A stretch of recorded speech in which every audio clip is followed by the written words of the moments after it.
نحمده ونصلي على رسوله الكريم اما بعد اعوذ باللہ من الشیطان الرجیم بسم اللہ الرحمن الرحیم وَأَتِمُّوا الْحَجَّ وَالْعُمْرَةَ لِلَّهِ فَإِنْ أُحْصِرْتُمْ فَمَا اسْتَيْسَرَ مِنَ الْهَدْيِ وَلَا تَحْلِقُوا رُؤُوسَكُمْ حَتَّى يَبْلُغَ الْهَدْيُ محلة فمن كان منكم مريضا أو به أذى من رأسه ففدية من صيام أو صدقة أو نسك فإذا أمنتم فمن تمتع بالعمرة إلى الحج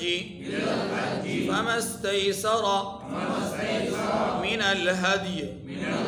فمن لم يجد فصيام 3 أيام في الحج و7 إذا رجعتم تلك 10 كاملة ذلك لمن لم يكن أهله حاضر المسجد الحرام واتقوا الله واعلموا أن الله شدید العقاب صدق اللہ العظیم۔ سورہ بقرہ کی ایک آیت نمبر 196 ہم نے تلاوت کی ہے۔ اس آیت کریمہ کا پہلے ہم ترجمہ پڑھیں گے، پھر اس کے بعد اس آیت کریمہ کے حوالے سے بات کریں گے۔ ترجمہ دیکھیے جی، وَأَتِمُّوا الْحَجَّ وَالْعُمْرَةَ لِلَّهِ، اور اللہ کی رضا کے لیے حج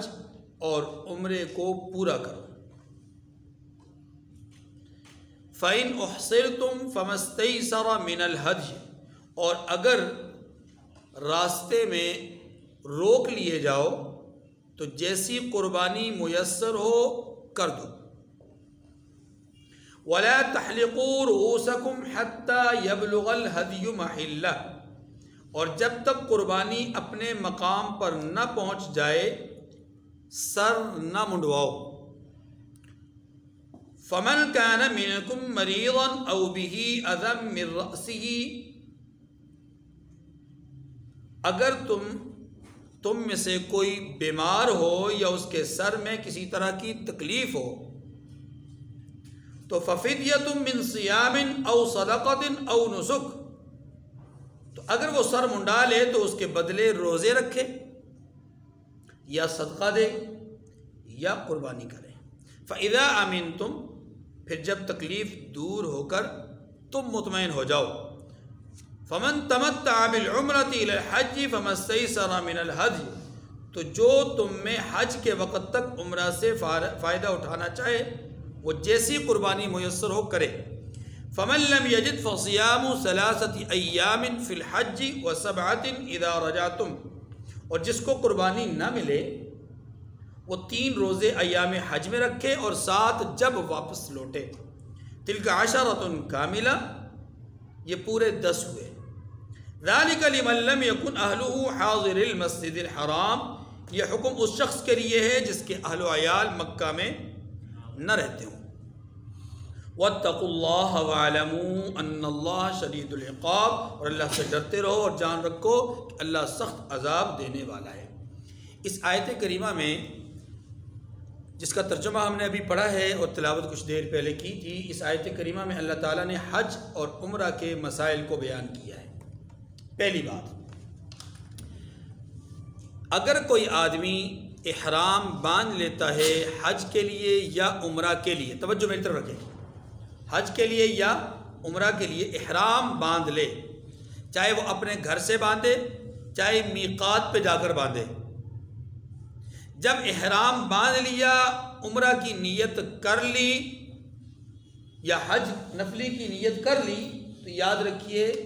پھر حج اور عمرہ واجب ہو جاتا ہے اگر حج نفلی تھا، اگر حج نفلی تھا۔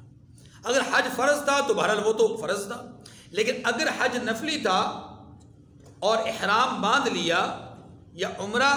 جو کہ سنت عمل ہے، فرض یا واجب عمل نہیں ہے، لیکن احرام باندھنے کے بعد وہ بھی واجب ہو جاتا ہے، پہلی بات تو یہ سمجھیے۔ وَأَتِمُّ الْحَجَّ وَالْعُمْرَةَ، عمرہ اور حج کو پورا کرو، اگر نفلی عمل ہو اس کے احرام باندھنے کے نتیجے میں یہ واجب ہو جاتا ہے۔ اب اسی ضمن میں یہ مسئلہ بھی سمجھ لیجئے کہ ہمارے ہاں یعنی احناف کے نزدیک کوئی بھی نفلی کام شروع کرنے سے پہلے وہ نفلی رہتا ہے، اس کی حیثیت یہ ہوتی ہے کہ کریں گے تو ثواب ملے گا، نہیں کریں گے تو کوئی گناہ نہیں ہے۔ لیکن یاد رکھیے جب اس کام کا آغاز کر لیں، اس کو شروع کر لیں، تو پھر احناف یہ کہتے ہیں کہ اب اس کا پورا کرنا واجب ہے۔ مثال کے طور پر آپ مسجد میں داخل ہوئے، وقت ہے، آپ کا وضو بھی ہے اور آپ 2 رکعت تحیۃ المسجد پڑھنا چاہتے ہیں، آپ نے داخل ہو کر کے اللہ اکبر کہہ دیا، نیت باندھ لی، اللہ تکبیر تحریمہ کہہ دی، اب آپ کے لیے ان 2 رکعتوں کو پورا کرنا واجب ہے۔ کسی عذر کی وجہ سے، کسی بھی وجہ سے، ہاں جی، عذر خواہ شرعی ہے غیر شرعی ہے، کوئی بھی معاملہ ہے، اگر آپ نے نماز کو توڑ دیا، مکمل نہیں کیا،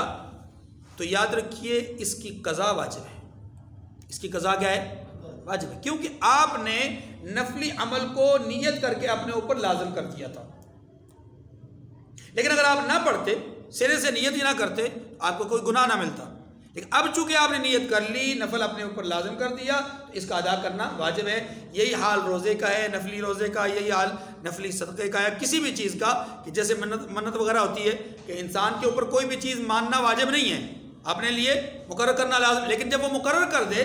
کہ اگر مجھے فلاں فلاں فلاں چیز مل جائے تو میں اتنی رقم اللہ کی راہ میں دوں گا، اتنے نفل پڑھوں گا، اتنے روزے رکھوں گا، یہ عمل کروں گا، یہ ساری چیزیں، ایسی صورت میں یاد رکھیے کہ اگر انسان اپنے اوپر نفلی عمل کو، نفلی عبادت کو مقرر کر دیتا ہے، لازم کر دیتا ہے، تو پھر اس کا پورا کرنا اس کے لیے ضروری ہوتا ہے۔ اگر پورا نہیں کرے گا تو اس کو اس کی قضا کرنی پڑے گی، پہلی بات۔ دوسری بات، یہاں پر اللہ تبارک و تعالیٰ نے ایک ہمارا جو آج کل کے دور میں بہت زیادہ یہ ایک وبا پھیل چکی ہے، اس کی اصلاح کا ایک طریقہ اختیار فرمایا۔ وبا کیا ہے؟ توجہ کیجیے گا۔ ہم میں سے کوئی آدمی عمرہ کے لیے یا حج کے لیے نکلتا ہے گھر سے، تو اس سے پہلے اپنے اعزاء اقارب میں، دوست و احباب میں، ساتھیوں میں اتنا ڈنڈورا پیٹا جاتا ہے، اور مقصد اس کا یہی ہوتا ہے کہ لوگوں کو پتہ چلے کہ صاحب عمرہ کے لیے تشریف لے جا رہے ہیں، صاحب حج کے لیے تشریف لے جا رہے ہیں، اور پھر جب تشریف لے جانے کا وقت ہوتا ہے تو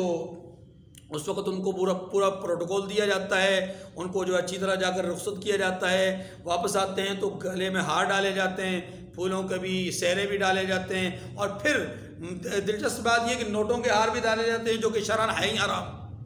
ٹھیک ہے۔ اس طرح کی بہت ساری ہم قباحتیں اور برے اعمال کرتے ہیں، اس کے لیے یہاں پر ایک اصلاح کا عمل اختیار کیا، اصلاح کا حکم دیا گیا یا اصلاحی پہلو بتایا گیا کہ وَأَتِمُّ الْحَجَّ وَالْعُمْرَةَ لِلَّهِ، حج اور عمرہ اللہ کے لیے پورا کرو، اور اللہ کے لیے پورا کرنے کا مطلب یہی ہے کہ اس میں کوئی دکھلاوا نہ ہو، کوئی ریاکاری نہ ہو، کوئی نمود و نمائش نہ ہو، بس سیدھی سی بات۔ ہاں، آپ اگر کچھ لوگوں سے اس لیے ملنا چاہتے ہیں کہ ان کے ساتھ آپ کا لین دین کا معاملہ ہے، کچھ معافی تلافی کروانی ہے، کچھ ناراضگی کا معاملہ ہے، ان سے ضرور ملیے۔ ہاں، کچھ ایسے لوگ ہیں جن سے آپ دعائیں کروانے کے لیے ملنا چاہتے ہیں، ضرور ملیے۔ کچھ ایسے بزرگ ہیں جن کو آپ ملنا چاہتے ہیں اس لیے تاکہ ان کی زیارت نصیب ہو جائے، کیا پتہ بعد میں جو ہے وہ ملاقات ہو سکے نہ ہو سکے زندگی میں، ضرور ملیے۔ کچھ عزیز اقربا ہیں جن سے آپ اس لیے ملنا چاہتے ہیں کہ میں ایک مشقت بھرے عمل کے لیے جا رہا ہوں اور میں پتہ نہیں وہاں پر کیا حالات ہوتے ہیں، کیسے ہوتے ہیں، سفر ہے، سفر جو ہے وہ اخو الموت ہوتا ہے، ہاں جی، یعنی موت کی جو ہے وہ مانند ہوتا ہے، یا موت کی طرح ہوتا ہے. تو اس لیے اگر اس سفر میں خدا نخواستہ میں دنیا سے چلا گیا تو اپنے کسی عزیز سے ملے بغیر کہیں دنیا سے نہیں نکل جاؤں تو ملاقات کر لوں. اگر یہ ساری نیتیں موجود ہیں اور پھر آپ لوگوں کے گھر پہ جا کر ملتے ہیں یا لوگوں کو اپنے گھر پہ دعوت کے لیے بلا کر کے ملنا چاہتے ہیں تو اس میں بھی کوئی حرج نہیں ہے. میرے الفاظ پہ آپ نے غور کیا میں نے کیا کہا کہ اگر نیتوں میں فطور نہیں ہے، آپ ایک دفعہ نہیں ایک درجن دفعہ دعوتیں کریں، 100 لوگوں کو نہیں 1,00,000 لوگوں کو جمع کریں، کوئی اعتراض نہیں ہے. آپ کی نیت میں فطور نہیں ہونا چاہیے. لیکن اگر آپ کی نیت میں فطور ہے اور آپ دکھلانا چاہتے ہیں کہ جناب میں عمرے کے لیے جا رہا ہوں، مجھے پروٹوکول دو، مجھے حاجی صاحب کہو، مجھے مطلب عزت بخشو، اگر نیتوں میں یہ چیز ہے اور نیتوں میں یہ بات موجود ہے کہ میں بڑا صاحب ثروت آدمی ہوں، پوری فیملی کو لے کر کے عمرے پہ جا رہا ہوں اور میں تو جناب اعلیٰ درجے کا جو ہے وہ اس میں نے پیکج کروایا ہوا ہے جو کہ اس وقت 2.5-3 لاکھ روپے کا ہے، میں نے تو وہ پیکج کروایا ہوا ہے، 5 اسٹار ہوٹل کا میں نے انتظام کروایا ہوا ہے اور ایسا کیا ہے. اگر یہ سارا کچھ آپ بتا رہے ہیں اس کا مطلب یہ ہے کہ آپ دکھلانا چاہتے ہیں، آپ دعائیں نہیں لینا چاہ رہے، آپ دکھلانا چاہ رہے ہیں. تو یاد رکھیے دعائیں لینے میں، بزرگوں کو ملنے میں، رشتہ داری کے ساتھ صلہ رحمی کرنے کے معاملات کے لیے ملنے میں اس میں کوئی حرج نہیں ہے. اس میں کوئی رائے نہیں، ایک ہی رائے ہے، یہ درست ہے. لیکن اگر اس میں نیت کا فطور آ جاتا ہے تو پھر یہ غلط ہے. پھر یہ اسی بات کی اصلاح یہاں پر کی گئی کہ وَأَتِمُّ الْحَجَّ، توجہ میری طرف وَأَتِمُّ الْحَجَّ وَالْعُمْرَةَ لِلَّهِ. پہلے جملے میں 2 باتیں. پہلی بات کہ حج اور عمرے کو شروع کرنے کے بعد پورا کرنا ضروری ہے. دوسری بات کہ حج اور عمرہ اللہ کی رضا کے لیے کرو. یاد چونکہ معاملہ حج اور عمرے کا ہی چل رہا ہے اس لیے اللہ کی رضا کی بات یہاں حج اور عمرہ کے لیے ہے. ورنہ جو بھی عبادت ہے، چاہے وہ مالی ہو، چاہے وہ جانی ہو،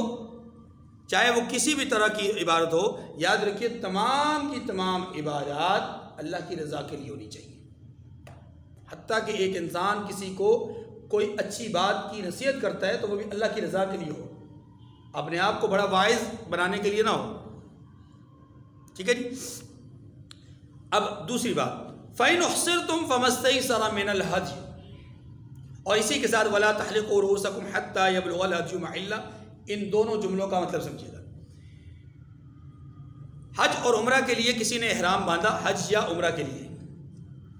اور بعض اوقات یہ صورتحال پیش آ سکتی ہے کہ خدا نخواستہ احرام باندھنے کے بعد حج نہ کیا جا سکے، عمرہ نہ کیا جا سکے. جیسا کہ گزشتہ 2 درسوں میں ہمارے سامنے صلح حدیبیہ کا واقعہ آیا کہ رسول اللہ صلی اللہ علیہ وسلم 1450 صحابہ کرام کو لے کر کے نکلے، عمرہ نہیں کر سکے، واپس آنا پڑا حدیبیہ سے.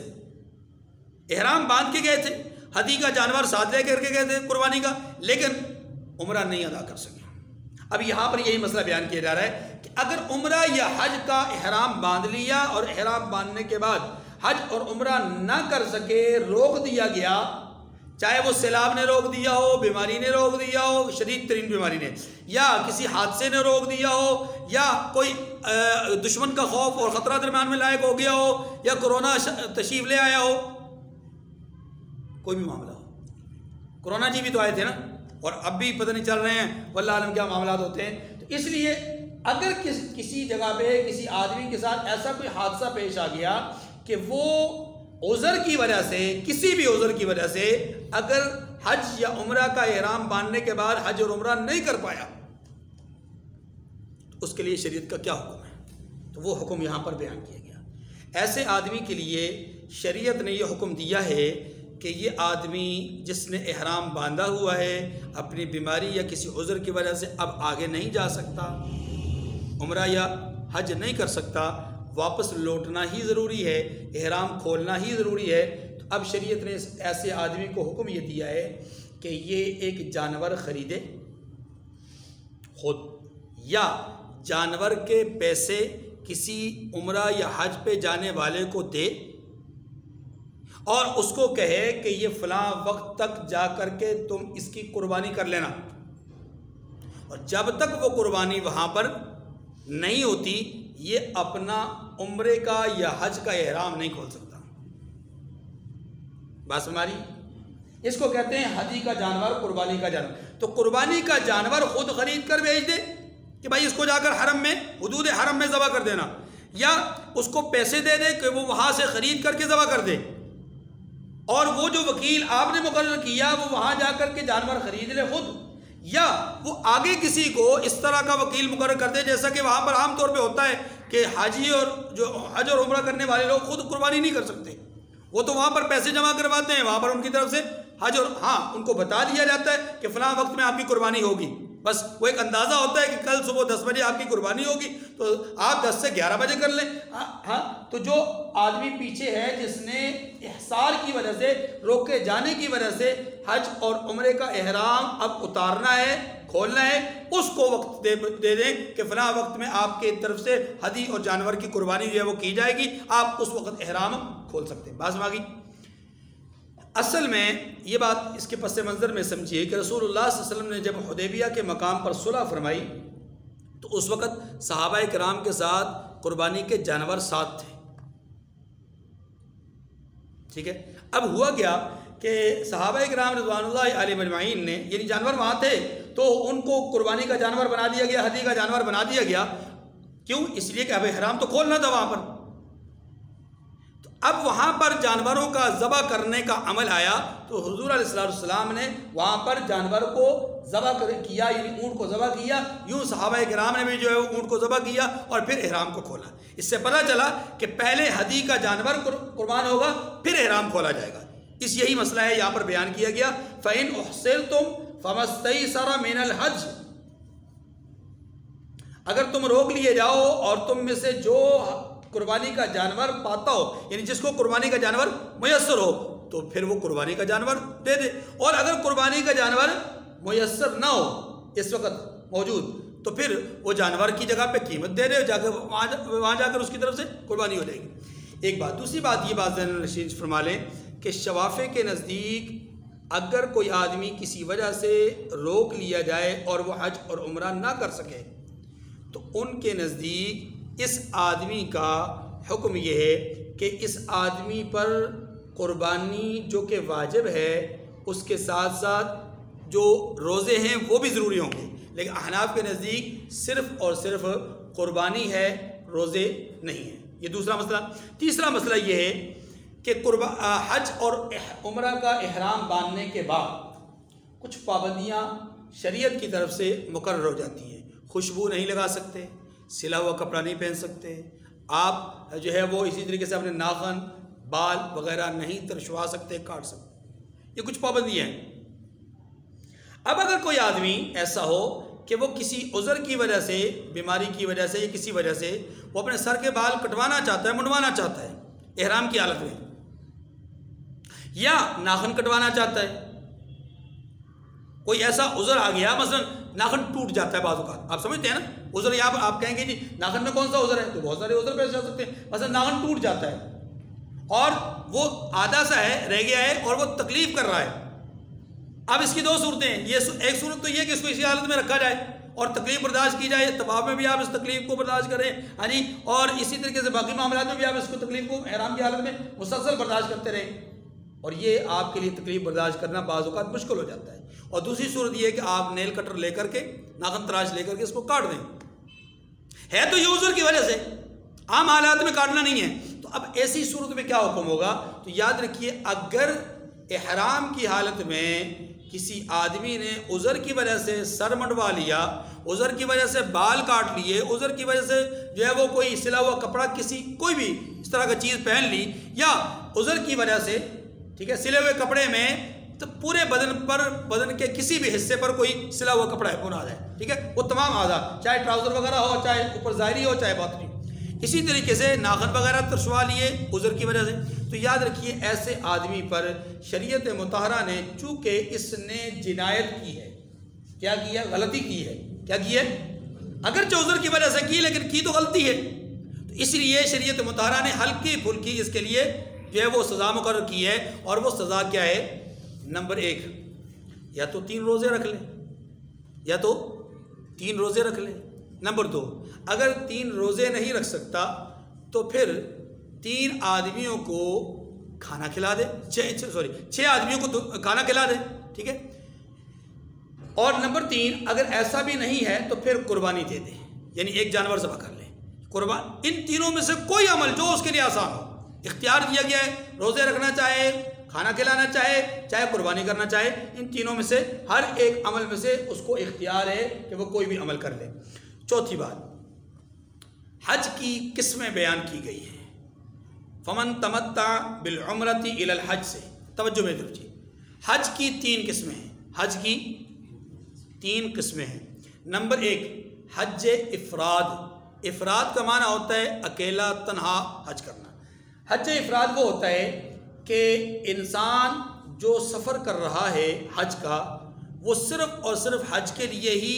نیت کرے، حج ہی کا سفر کرے اور احرام باندھے اور جا کر کے حج کر لے اور حج کر کے واپس آ جائے، جیسا کہ بہت سارے ہمارے دوسرے ممالک سے جانے والے جو بڑے بڑے وزراء ہوتے ہیں، بڑے بڑے لوگ ہوتے ہیں، وہ 3-4 دن کے لیے جاتے ہیں اور حج کا ہی احرام باندھتے ہیں، جا کر حج کے ایام میں حج کر کے واپس جو ہے پہلی فلائٹ سے آخری فلائٹ سے جاتے ہیں، پہلی فلائٹ سے واپس آ جاتے ہیں۔ ہاں جی، زیادہ دیر رکنا پسند نہیں کرتے اپنے کچھ معاملات کی وجہ سے، تو یہ لوگ حج افراد کر رہے ہوتے ہیں بالعموم، ٹھیک ہے۔ نمبر 2 وہ لوگ کہ جو حدود حرم میں رہنے والے ہیں ان کے لیے حکم ہی افراد کا ہے۔ باہر سے جانے والے کچھ لوگ افراد کرتے ہیں، ورنہ اکثریت دوسری قسمیں حج کی جو ہے وہ ادا کرتے ہیں۔ تو جو حدود حرم میں رہنے والے ہیں ان کے لیے صرف اسی ایک قسم کی اجازت ہے کہ وہ حج افراد کریں گے، دوسری قسمیں نہیں ادا کریں گے۔ بات سمجھ آ گئی جی؟ حج افراد کا مطلب کیا ہوا؟ حج افراد یعنی کہ احرام باندھا صرف اور صرف حج کی نیت سے اور حج کیا اور مکمل ارکان کرنے کے بعد واپس آ گئے اپنے مقام پر، اس کو حج افراد کہتے ہیں۔ نمبر 2 حج تمتع۔ حج تمتع یہ ہوتا ہے کہ نفع اٹھانا، ایک ہی سفر میں 2 فائدے اٹھانا،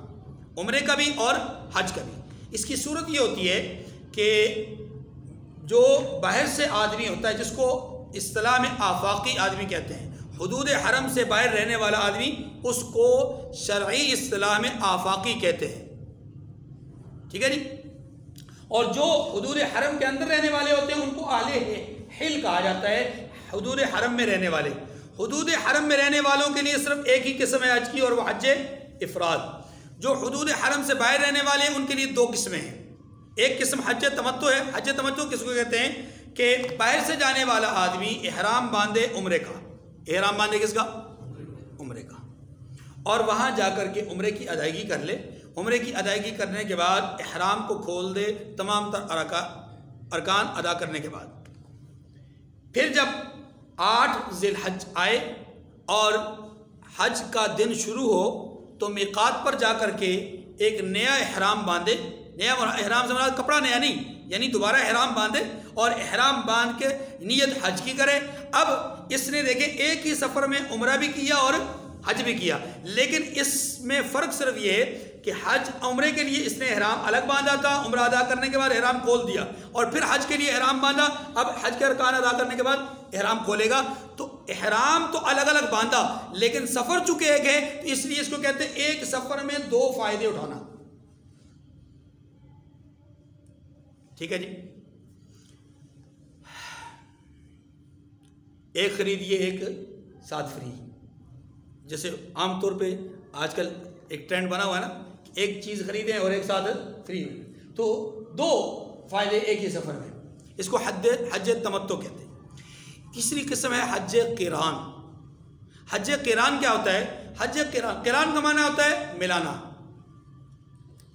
ٹھیک ہے۔ اب اس کا مطلب کیا ہوا کہ وہ حج کہ جس کے ساتھ عمرہ ملا ہوا ہوتا ہے، یعنی ایک آدمی نے احرام باندھا اور اس احرام سے اس نے یعنی نیت کی عمرے کی بھی اور حج کی بھی۔ اس کی صورت کیا ہوگی؟ مثال کے طور پر ایک آدمی 6 ذی الحج کو یا 7 ذی الحج کو حدود حرم میں داخل ہونے کا اس کا وقت ہے، اس نے نیت کر لی کہ اسی احرام میں عمرہ بھی کروں گا اور عمرے سے فارغ ہونے کے بعد احرام نہیں کھولوں گا، باقی ارکان مکمل کرنے کے بعد احرام نہیں کھولوں گا، اسی احرام کو میں حج کا احرام سمجھ لوں گا، اور یہیں پر وہ نیت کر لیتا ہے عمرے اور حج دونوں کے احرام کی۔ تو یاد رکھیے دونوں کی نیت کر لیتا ہے، اس ایک احرام میں اس نے دونوں عمل کیے، اس کو کہتے ہیں حج اور عمرے کو ملانا۔ حالانکہ حج اور عمرہ پہلے بھی اس کا اکٹھا ایک سفر میں ہوا، لیکن وہاں فرق یہ تھا کہ اس نے احرام الگ الگ باندھا تھا، یا ایک ہی احرام میں 2 کام کیے۔ اب افضل کون سا ہے ان دونوں میں سے؟ افضل کون سا ہے؟ ایک احرام سے دو کام کرنا یا دو الگ الگ احراموں سے دو کام کرنا؟ اس سلسلے میں یاد رکھیے کہ احناف کے نزدیک حج قران افضل ہے۔ حج قران کیا مطلب؟ کہ ایک ہی سفر ہو، ایک ہی احرام ہو اور اس احرام کے اندر عمرہ اور حج دونوں اکٹھے کیے جائیں۔ کیوں افضل کہتے ہیں؟ اس لیے کہ احناف کا یہ موقف ہے کہ رسول اللہ صلی اللہ علیہ وسلم نے سن 10 ہجری میں جو اکلوتا اکہرا حج فرمایا تھا اس میں آپ نے ایک ہی احرام سے عمرہ بھی فرمایا تھا، جاتے ساتھ پہلے عمرہ فرمایا، پھر آپ جو ہے وہ تشریف لے گئے اور وہاں آپ نے عارض الحج کو اور وہاں پر آپ نے ارکان حج شروع کیے اور آپ نے اسی احرام کی حالت میں حج بھی ادا فرمایا جس میں آپ نے عمرہ کیا تھا۔ اس لیے قران افضل ہے۔ قران کیونکہ آپ مدینہ منورہ سے آئے تھے نا، آپ آفاقی ہوئے نا، آپ حدود حرم میں سے تو نہیں تھے، حالانکہ پیدائش تو آپ کی مکی ہے، مکہ کی ہے، لیکن اب آپ کی رہائش چونکہ مکہ مکرمہ میں نہیں تھی اس لیے آپ باہر سے تشریف لائے تو آپ نے حج قران کیا، یعنی حج اور عمرہ دونوں کو ایک احرام میں شامل کیا۔ اس لیے ہمارے نزدیک حج قران افضل ہے، جبکہ شوافی وغیرہ یا دوسرے حضرات کے نزدیک حج تمتع افضل ہے۔ ایک بات تو یہ ہو گئی، لیکن اگلی بات بھی سمجھ لیجئے کہ اگر یہ بات ذہن نشین فرما لیں کہ حج میں ابھی دن کافی ہیں، جیسا کہ فلائٹس کا شیڈول ہوتا ہے کہ کوئی آدمی 10 دن پہلے پہنچ جاتا ہے، 5 دن پہلے پہنچ جاتا ہے یا 15 دن 20 دن پہلے پہنچ جاتا ہے، ایسی صورت میں حج قران اس کے لیے بہت مشکل ترین عمل ہو جائے گا۔ اتنے دن تک احرام کی پابندی کرنا اور احرام کی حالت میں رہنا انتہائی مشکل ترین عمل ہے۔ اس لیے ایسے آدمی کو چاہیے کہ جس کے پاس وقت زیادہ ہو وہ پہلے احرام باندھے عمرے کا، عمرہ ادا کرے، عمرہ ادا کرنے کے بعد پھر درمیان میں وقفہ اور وقفے کے بعد جو ہے وہ پھر حج کا احرام باندھ لے، یہ اس کے لیے زیادہ بہتر ہے، اس کے لیے افضل یہی ہے، اس کے لیے افضل۔ اگرچہ ثواب کے اعتبار سے حج قران کا ثواب زیادہ ہے، حج قران کا ثواب زیادہ ہے، لیکن یہ حالات پر ڈیپینڈ کرتا ہے، حالات کے موافق کرنا ہے کہ اگر حالات ایسے ہیں کہ آپ 6 یا 7 ذی الحج کو مکہ مکرمہ پہنچ جاتے ہیں، چاہے وہ پہلے مدینہ سے ہو کر چاہے ڈائریکٹ آپ کی فلائٹ مکہ مکرمہ کی ہو، دونوں صورتوں میں جب آپ حدود حرم میں پہنچ رہے ہوں 6 ذی الحج کو، 7 ذی الحج کو یا کم از کم 5 ذی الحج کو، تو ایسی صورت میں آپ عمرے کے احرام کے ساتھ حج کا احرام کی نیت کر لیں، یہ قران ہوگا اور یہ افضل ہوگا۔ لیکن یاد رکھیے اس سے زیادہ دنوں میں اگر کوئی احرام کی پابندی نہیں کر سکتا تو اسے چاہیے کہ وہ الگ الگ احرام باندھے، وہ ایک احرام میں دونوں عمل نہ کرے۔ کیوں؟ اس لیے کہ اگر احرام کی حالت میں جنایت کر لی اور کوئی غلطی کر لی تو اس غلطی کا اس کو یا کفارہ ادا کرنا پڑے گا یا پھر اس کو جو ہے وہ دم ادا کرنا پڑے گا، جو کہ اس کے لیے مشکل ترین عمل ہوگا، اور بعض صورتوں میں تو حج یا عمرہ باطل ہو جاتا ہے۔ اس لیے احرام کی حالت بہت زیادہ جو ہے وہ احتیاط والی حالت ہے۔ دیکھیے فرمایا فمن تمتع بالعمرۃ الی الحج فما استیسر من الہدی، تو جو تم میں سے حج کے وقت تک عمرے سے فائدہ اٹھانا چاہے وہ جیسی قربانی میسر ہو کر لے۔ اچھا، اب یہ دوسری بات کہ اگر حج تمتع کیا یا حج قران کیا، ایسی صورت میں ایک دم دینا ضروری ہوتا ہے، ایک قربانی کرنا ضروری ہوتی ہے۔ اب اس قربانی کو 2 نام دیے گئے ہیں۔ جو امام شافعی رحمۃ اللہ علیہ کے ماننے والے ہیں، یہ امام شافعی رحمۃ اللہ علیہ ہیں، وہ فرماتے ہیں کہ یہ قربانی کرنا بطور جنایت ہے، یعنی بطور غلطی ہے۔ بطور غلطی کیا ہے کہ اس نے اپنے اجر و ثواب میں کمی پیدا کی ہے، اس لیے کہ ایک سفر میں 2 عمل کیے ہیں، اس کو الگ الگ سفر کرتا ثواب زیادہ ملتا، خرچ زیادہ ہوتا ثواب زیادہ ملتا، مشقت زیادہ ہوتی ثواب زیادہ ملتا، تو اس نے اپنی مشقت کو گھٹایا، مال کو گھٹایا، اس نے اپنے وقت کو بچایا۔ ان ساری کمزوریوں کا، ان ساری جنایات کا جو بدلہ ہے وہ قربانی کی صورت میں یہ ادا کرے تاکہ اس کا وہ جو کمی آئی، اس کا جو نقصان ہوا وہ نقصان پورا ہو جائے۔ احناف یہ کہتے ہیں کہ یہ دم جنایت نہیں ہے، دم شکر ہے، دم فرق ہے دونوں کے نزدیک دم، دونوں کے نزدیک قربانی ہے، لیکن تعبیر میں فرق ہے۔ ان کے نزدیک یہ کسی غلطی کی وجہ سے، اور غلطی کیا تھی؟ مال کو بچایا، وقت کو بچایا، سفر کو بچایا، ٹھیک ہے۔ اور ہمارے نزدیک ایسا نہیں ہے کہ اس نے غلطی کی، بلکہ ہمارے نزدیک تو اس کو اللہ نے دو نعمتیں ایک سفر میں عطا کی ہیں تو یہ تو نعمتوں سے مالا مال ہو گیا، یہ تو اللہ کے احسانات کا مرہون منت ہو گیا، لہذا اس کو چاہیے کہ وہ شکرانے کے طور پر قربانی ادا کرے، چاہے قران یعنی ایک احرام میں دونوں عمل کرے، چاہے ایک سفر میں دونوں عمل کرے، احرام الگ الگ باندھے، دونوں صورتوں میں قربانی کرے گا، دونوں صورتوں میں کیا کرے گا؟ قربانی کرے گا۔ اب اگلا مسئلہ، اگر قربانی کی توفیق نہ ہو،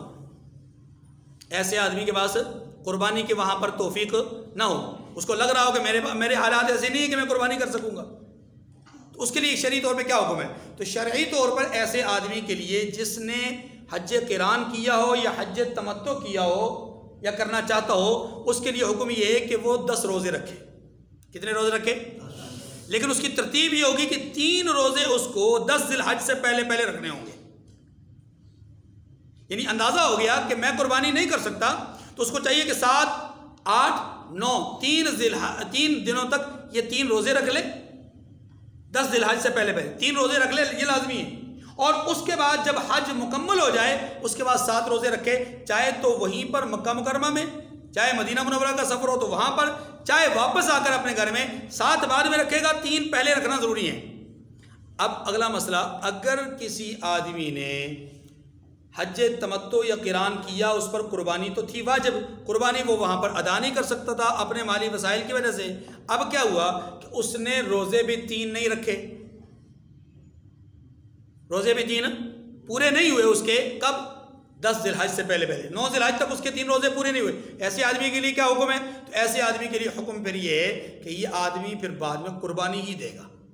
یعنی جانور قربانی کرے گا، اور اس کی صورت یہ ہوگی کہ اگر وہاں اس کے پاس موجود نہیں ہے سرمایہ تو یہ واپس آئے، اپنے ملک سے، اپنے دیش سے، اپنے وطن سے یہ قربانی کے پیسے جمع کر کے کسی کو وکیل بنا کر کے اس کو دے دے کہ وہاں پر فلاں مقام پر جا کر کے اس کی قربانی کر دینا۔ تو قربانی یاد رکھیے یعنی دم دینا ضروری ہے، اور دم بھی ادا ہوگا حدود حرم میں، اپنے وطن میں دم ادا نہیں ہو سکتا، ہاں پیسے یہاں آ کر بھیجے جا سکتے ہیں،